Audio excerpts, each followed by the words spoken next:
Leo maombi ya kudharau amri ya mahakama ambayo ni maombi namba 2445 0 ya mwaka 2025 yaliyofunguliwa na Said Issa na wenzake, ambayo yalikuwa yanawataka wajibu maombi akiwepo makamu mwenyekiti na katibu mkuu pamoja na watendaji wengine wa chama waweze kukamatwa na kufungwa gerezani kwa sababu walikiuka amri ya mahakama ya tarehe 10 Juni mwaka 2025.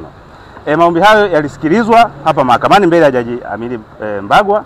Baada ya kusikilizwa, kwanza tulipeleka mapingamizi manne, na katika mapingamizi hayo manne jaji akatoa amri kwamba yasikilizwe mapingamizi pamoja na hoja za msingi au maombi yenyewe ya msingi.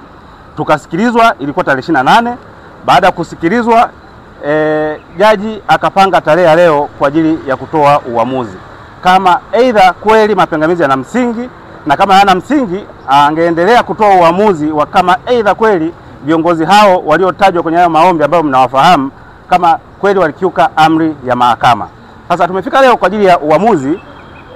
Jaji amesoma uamuzi ambapo kimsingi pingamizi mojawapo ambalo lilikuwa linahusu ukomo wa madai, ambayo ilikuwa tunasema kwamba ili ulete maombi kama haya mahakamani lazima ulete maombi haya ndani ya muda.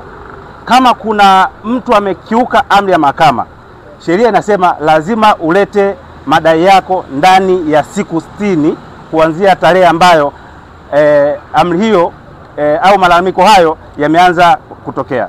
Katika shauri hili itakumbuka kwamba tarehe 16 Juni baada ya amri ya tarehe 10, makamu mwenyekiti alitoa taarifa kwa vyombo vya habari kwamba tarehe 17 atahutubia umma juu ya nini kinachozungumzwa katika amri ya tarehe 10 Juni mwaka 2025. Na tarehe 17 Juni mwaka 2025 makamu mwenyekiti ambaye ni John Heche alizungumza na umma kwamba ni nani ambaye anahusika na amri ya mahakama iliyotolewa mbele ya Jaji Mwanga, na akasema wanaohusika na ile amri ni katibu mkuu pamoja na bodi ya wadhamini ya Chama cha Demokrasia na Maendeleo, sio mtu mwingine yoyote katika kufanya shughuli za kisiasa. Sasa ukihesabu kuanzia tarehe 17 Juni mpaka siku ambayo wanafungua shauri hili mahakamani ambayo ilikuwa tarehe 3 mwezi wa 10, zimepita siku 60 ambapo ni siku 106, na sheria inasema ukifungua shauri nje ya muda basi maombi hayo hayako kihalali mahakamani. Na kweli jaji ametupilia mbali maombi hayo bila gharama, na hayo ndio maamuzi ya mahakama yaliyotolewa leo mbele ya Jaji Mbagwa.